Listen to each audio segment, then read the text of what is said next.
अदम्य चेतना द्वारा आयोजित अनंत प्रेरणा कार्यक्रम के शुभारंभ अवसर पर मंचस्थ कर्नाटक सरकार के मुख्यमंत्री माननीय बसवराज बोम्मई साहब, आदरणीय तेजस्विनी जी, सामने बैठे सभी भाई और बहनों, पत्रकार मित्रों,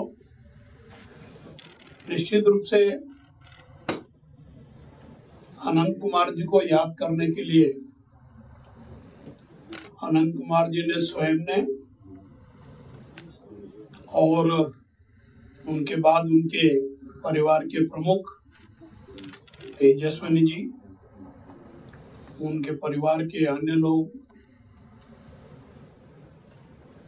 उनके बताए हुए मार्ग पर बहुत सारे कार्यक्रम आयोजित करते जा रहे हैं। मैं 1980 में पहली बार मध्य प्रदेश से विधानसभा का सदस्य बना, 3 बार विधायक रहा और युवा मोर्चे का कार्यकर्ता भी रहा। तब से मैं अनंत कुमार जी का नाम सुनता रहता था, परंतु 1996 में मैं भी मेंबर पार्लियामेंट बनकर के गया और वो भी मेंबर पार्लियामेंट बनकर के आए। तब से लेकर के उनके मृत्यु पर्यंत अर्थात 2018 तक मैं उनके निरंतर संपर्क में रहा। अटल जी की सरकार में वो भिन्न भिन्न मंत्रालयों में मंत्री का दायित्व निभाते रहे और सांसद के रूप में मैं उनके पास हमारे क्षेत्र में उनके विभाग से संबंधित काम को कराने के लिए जाता रहा। मुझे ये कहते हुए खुशी है कि वो कुशलता से जो दायित्व उनको मिला था उसको निभाते थे, प्रेम से बात को समझते थे और तत्काल उसको करने की दिशा में अधिकारियों को निर्देशित करते थे। बाद में मैं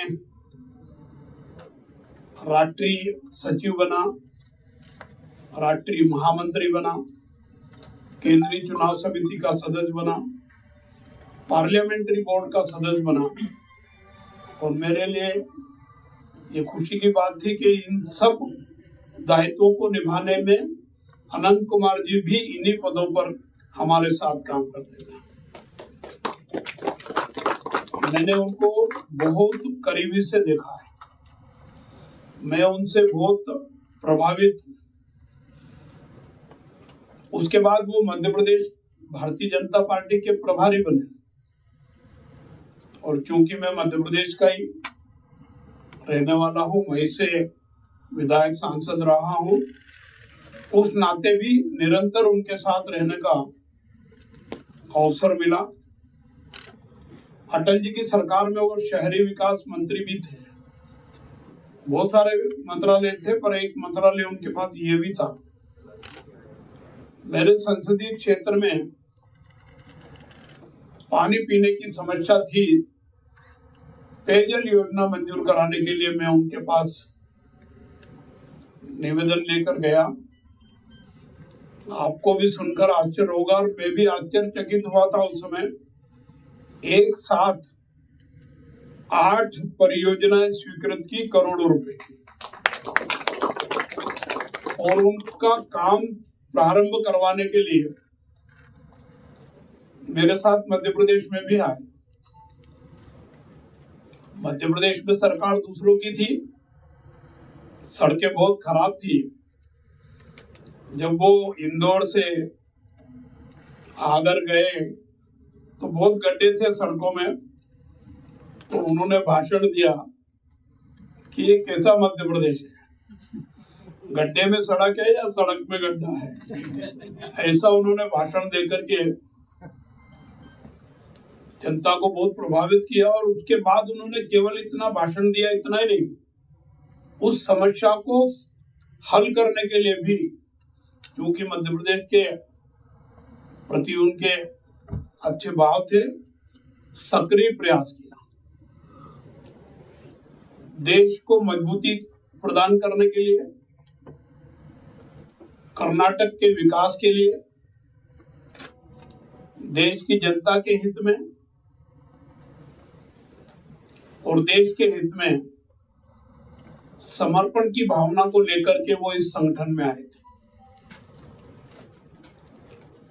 राष्ट्र की स्वयं सेवा करने वाले संगठन के सदस्य बने थे, और जब से सदस्य बने थे मृत्यु पर्यंत इस प्रकार का सक्रिय प्रयास करते रहे।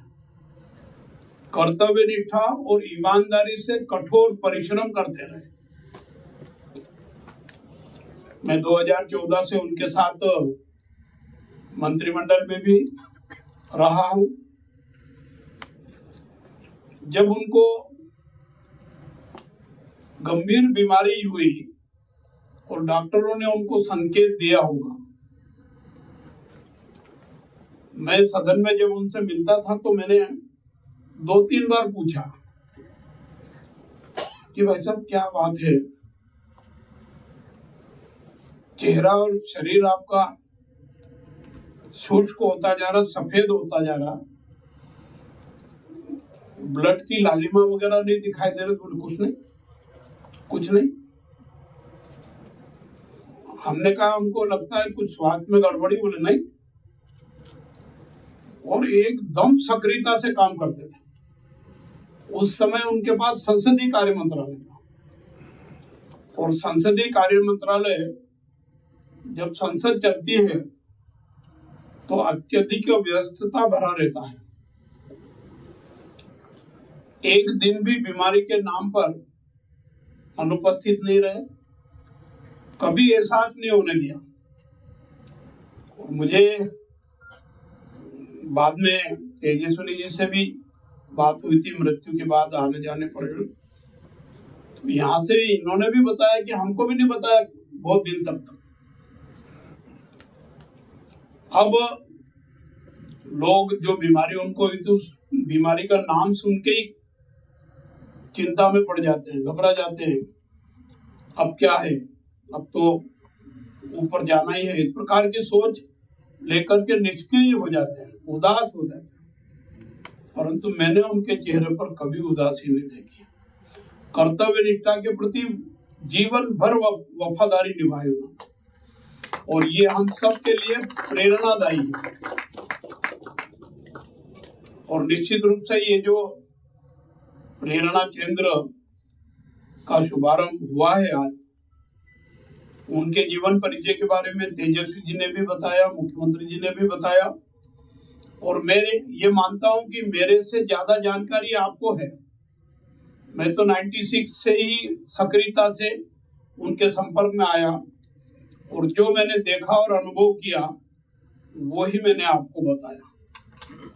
और कर्नाटक के विकास के लिए, कर्नाटक में संगठन को मजबूत करने की दृष्टि से, कर्नाटक की जनता में राष्ट्रभक्ति को जागृत करने की दृष्टि से उन्होंने जो कठोर परिश्रम किया, सक्रियता दिखाई, आज भी उस प्रकार की आवश्यकता है।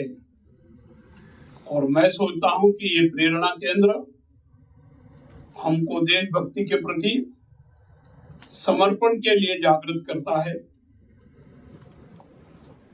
देश है तो हम हैं, देश सर्वोपरि है, उसके बाद हम हैं। इस प्रकार की भावना को लेकर के उन्होंने जीवन पर्यंत संघर्ष किया, काम किया। आज के इस अवसर पर मैं तेजस्विनी जी को, उनकी सुपुत्री ऐश्वर्या जी को बधाई देता हूँ, शुभकामनाएं देता हूँ कि उन्होंने अनंत जी के बताए हुए मार्ग पर चलने का संकल्प लिया है। और अनंत कुमार जी की जो इच्छा आकांक्षा थी जो काम उन्होंने प्रारंभ किए थे, जन जागृति के लिए समाचार पत्र निकाला था, बुलेटिन निकालते थे और अन्य अन्य प्रकार के सेवा कार्य करते थे। गरीबों के हित में गरीबों को भोजन उपलब्ध कराना आदि अनेक काम ऐसे हैं जो किए जा रहे हैं। मैं उन सबका वर्णन करने की आवश्यकता महसूस नहीं करता हूं। उन सब कामों को ये सक्रियता से कर रहे हैं। मैं उनको इस अवसर पर हार्दिक बधाई और शुभकामनाएं देता हूं और ईश्वर से कामना भी करता हूं कि ईश्वर उनको अनंत कुमार जी के द्वारा बताए हुए मार्ग को अपना करके उनके बताए हुए कामों को करने की शक्ति प्रदान करें। कर्नाटक प्रदेश का और देश के विकास का जो नक्शा उनके मन मस्तिष्क में था, जो सोच उनके मन मस्तिष्क में थी, उसको आगे बढ़ाने की कोशिश करें। आज के इस अवसर पर मैं ये मानता हूं कि मैंने व्यक्तिगत हानि उठाई है। अनंत कुमार जी से मेरे ऐसे घनिष्ठ संबंध थे, उनका कम उम्र में ही हमारे बीच से चले जाना मेरी व्यक्तिगत क्षति तो है ही, कर्नाटक और कर्नाटक की राजनीति में, देश और देश की राजनीति में भी बड़ी क्षति है। हम प्रयास करें अनंत कुमार जी के बताए हुए मार्ग पर चल करके उस क्षति को पूरा करने का। निश्चित रूप से हम इस प्रकार के रास्ते पर चलेंगे तो देश मजबूत है और मजबूत होगा, दुनिया में सिरमौर भी होगा। इसी आशा और विश्वास के साथ आप सबने मुझे सुना, मैं आपका आभार व्यक्त करता हूं। नमस्कार, धन्यवाद, जय हिंद।